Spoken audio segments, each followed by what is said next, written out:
Dan di segmen ini kita akan langsung review jalannya perdagangan di sepanjang hari ini. Pemirsa, dan kami ingatkan kembali, Anda masih bisa bergabung dan berpartisipasi bersama kami di WhatsApp interaktif di 0812 di 8788 di 3723. Dan saat ini kami sudah terhubung melalui Zoom bersama dengan Bapak Kris Aprilioni, merupakan Branch Manager YB Sekuritas. Kita akan langsung sapa saja. Pak Kris, selamat sore. Apa kabar, Ya, Pak? sore Mas David, baik. Terima kasih Pak Kris sudah meluangkan waktu di IDI Channel. Tidak terasa Pak Kris sudah sampai di perdagangan jelang libur akhir pekan kembali Pak Kris. Ya, Kita akan coba review pergerakan indeks harga saham gabungan dalam sepekan terlebih dahulu, di mana asing tetap jualan, tapi indeks harga saham gabungan tetap mampu mencatatkan rekor tertinggi intraday dan penutupan di sepanjang masa. ya kalau diperhatikan memang ISG saat ini naik karena bukan dari big caps ya, bukan dari LQ45. Kalau kita lihat perbandingan antara LQ45 dengan ISG itu ada gap yang cukup lebar ya. Jadi memang pergerakan indeks saat ini didrive oleh emiten-emiten yang tidak terlalu ada cerminan terhadap LQ45 sehingga memang walaupun kita lihat asing net sell tetapi ISG ya cenderungnya masih masih mengalami penguatan ya. Untuk di hari ini Pak, pergerakan indeks harga saham gabungan bergerak fluktuatif, tadi sempat ke 8.100, kemudian saat ini lebih cenderung bergerak flat Pak.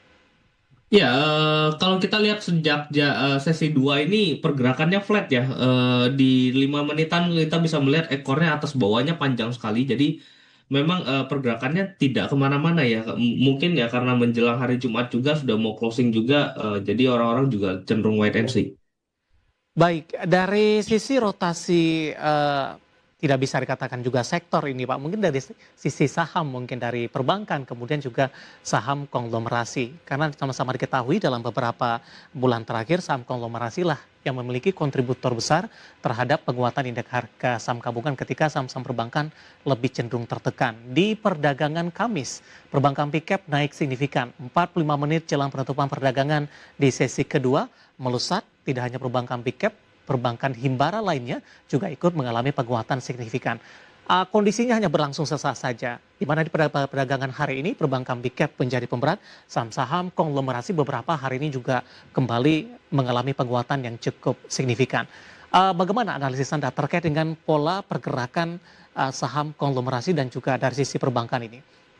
Ya, kalau kita melihat sebenarnya saat ini di bursa itu pergerakan dari saham-saham konglomerasi ini kan yang mendrive ya, sehingga bagi para trader jangka pendek pasti akan bermain pada saham-saham konglomerasi. Tetapi tidak dapat dipungkiri juga saham-saham konglomerasi ini mempunyai valuasi yang cukup mahal. Jadi kemarin ketika Pak Purbaya mendatangi Bursa Efek gitu ya, dengan ada komen dari Pak Purbaya bahwa diberesi dulu antara goreng-gorengan sahamnya. Jadi orang-orang banyak berspekulasi bahwa berarti kemungkinan besar LQ45 atau banking yang mempunyai fundamental yang kuat ini harusnya sudah akan mulai mantul gitu. Jadi jelang penutupan kemarin kita dapat melihat sejak Pak Purbaya mendatangi BI itu banking mulai mengalami kenaikan. Tetapi secara penutupan kita bisa melihat rupiah cenderung masih melemah dengan net sell asing di perbankan juga masih cukup tinggi, bahkan di sesi 2 di sesi 1 hari ini juga asing masih mencatatkan net sell untuk di big cap saya kita gitu ya. Jadi ini juga membuat bahwa banking berarti masih belum akan rebound nih gitu. Jadi trader pun akan beralih kembali ke saham-saham konglomerasi secara jangka pendek ini dengan wait and see banking kapan dapat mulai pulih seperti itu. Baik, langsung saja kita ke BBRI Pak. Hari ini melemah di 2,59%. Di 3.700 intraday tadi sempat ke 3.600. Kebetulan sudah ada pertanyaan masuk di WhatsApp interaktif kami, Bapak Victor dari Malang. BBRI punya di 3.700. Penutupan hari ini di 3.760. Silakan Pak Kris.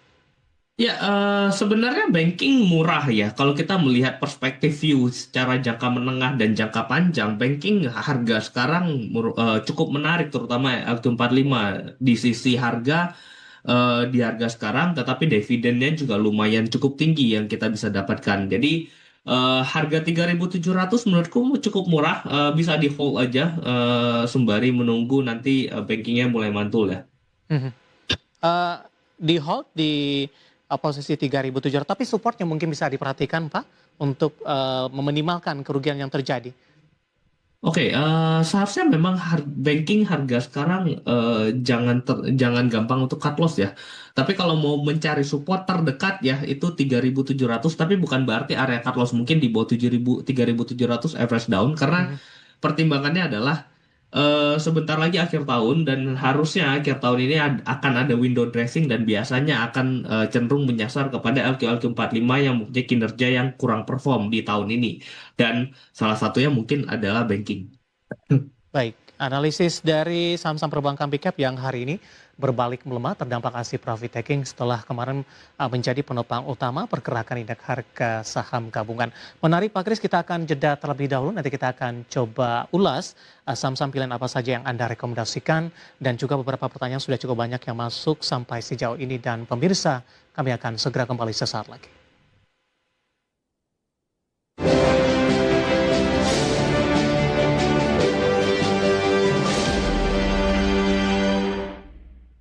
Pemirsa masih di IDX Season Closing dan sebelum kita lanjutkan perbincangan, saya akan sampaikan satu informasi terlebih dahulu di mana Bank Indonesia menggelar Forum Bisnis Pesantren segala bagian dalam rangkaian Indonesia Syariah Economic Festival atau ISEF ke-12 di mana melalui Forum Bisnis Pesantren diharapkan mendorong penguatan kapasitas dan kompetensi pesantren khususnya kontribusi strategis pesantren dalam memperkuat ketahanan pangan.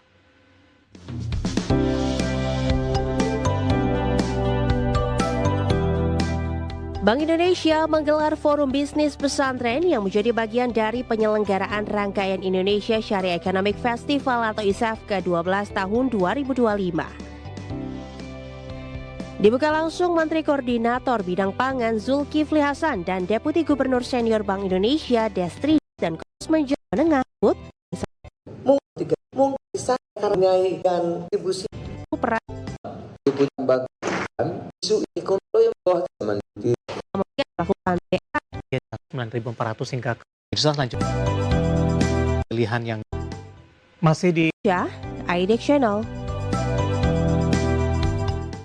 Masih di IDX Season Closing, pemirsa. Selanjutnya kita akan coba lihat pasang pilihan yang direkomendasikan. Dapat Anda saksikan grafis di layar televisi Anda. Ada brand dari Prayogo direkomendasikan buy 9.400 hingga ke 10.500. Asri dari properti support di 160, resisten hingga ke 190.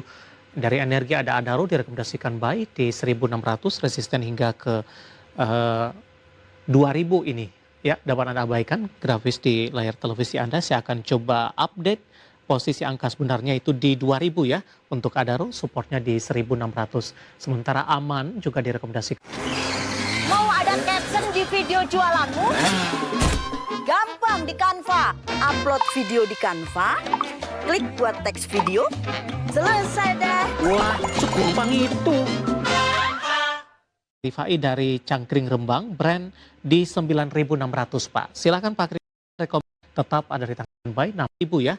Untuk Adaro supportnya di 1.600. Sementara Aman juga direkomendasikan buy 6.900 hingga ke 8.000. Dan lagi-lagi keputusan investasi tetap ada di tangan pemirsa IDX Channel. Pak Kris, kita lanjutkan kembali Pak. Brand Anda rekomendasikan buy, analis dan pertimbangannya. Dan kebetulan juga menanyakan brand Bapak Rifai dari Cangkring Rembang, brand di 9.600 Pak. Silakan Pak Kris untuk brand.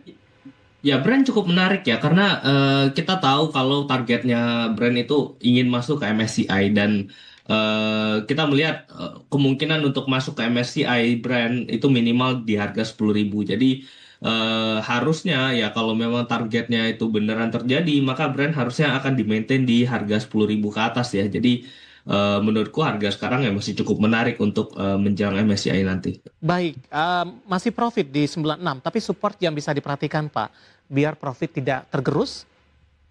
Oke, brand support terdekat mungkin bisa diperhatikan area MA20-nya ya, 9.275.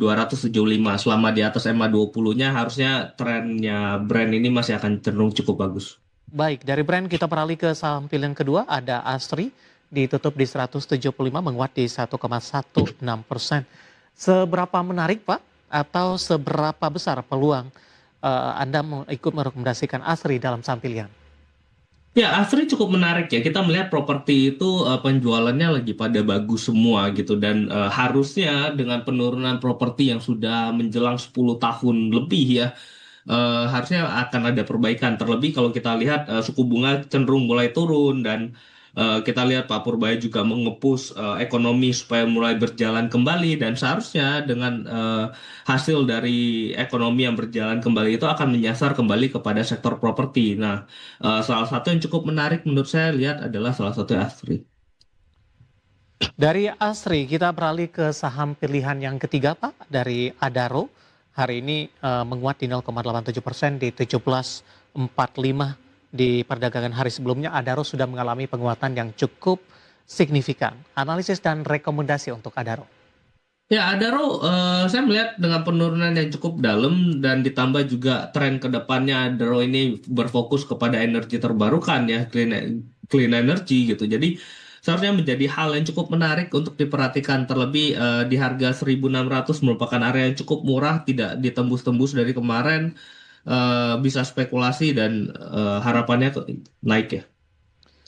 Resisten tadi Pak untuk Adaro ada di level 2.000 Pak. Ini target sampai kapan Pak Kris? Betul, mungkin sampai ke akhir tahun ya 2000. Baik. Dari Adaro kita bergeser ke Aman. Anda juga rekomendasikan buy dari barang baku, di mana Aman di penutupan sesi kedua di perdagangan hari ini mewakili dari saham-saham barang baku menguat di 1,35%. Tapi intraday tadi sempat melemah, namun level 76 tertinggi hari ini ditutup menguat terbatas di 75. Pembalikan arah dari 72 ke 75 dan intraday 76 hari ini Pak untuk Aman? Ya, Aman cukup menarik ya. Harga emas masih cukup tinggi-tingginya. Aman masuk ke dalam indeks emas yang seperti BRMS dan kemarin juga masuk ke FTSE gitu. Seharusnya ini akan ada inflow ya, tetapi semenjak masuknya ke indeks-indeks tersebut Aman cenderung terkoreksi. Nah, belakangan ini tren secara jangka pendeknya mulai terlihat ada pembalikan arah. Mudah-mudahan ini menjadi awal permulaan Aman untuk mulai naik ya. Buy di level berapa Pak untuk Aman? Oke, buy mungkin di area 7.300 sampai 7.500 masih cukup menarik dengan target di area ada resistance yang cukup kuat nanti di 8.000. Baik, dalam jangka menengah seperti apa pola pergerakan Aman Pak? Ya, kalau kita melihat sebenarnya harga emas masih cenderung cukup tinggi. Even nanti emas turun sampai 38-37 juga ini masih memberikan keuntungan yang cukup besar bagi emiten-emiten yang memproduksi emas ya. Jadi harusnya masih akan cukup menarik untuk sisi emiten-emiten emas. Baik, 4 saham pilihan yang direkomendasikan pemirsa. Tadi ada Brand, ASRI, Adaro, kemudian juga ada Aman. Dan lagi-lagi keputusan investasi tetap ada di tangan pemirsa IDX Channel. Baik Pak Kris, kita akan jeda terlebih dahulu. Kita masih punya satu segmen lagi. Dan di pertanyaan di WhatsApp interaktif kami sudah cukup banyak yang masuk. Nanti kita akan coba ulas satu persatu dan pemirsa kami akan segera kembali sesaat lagi.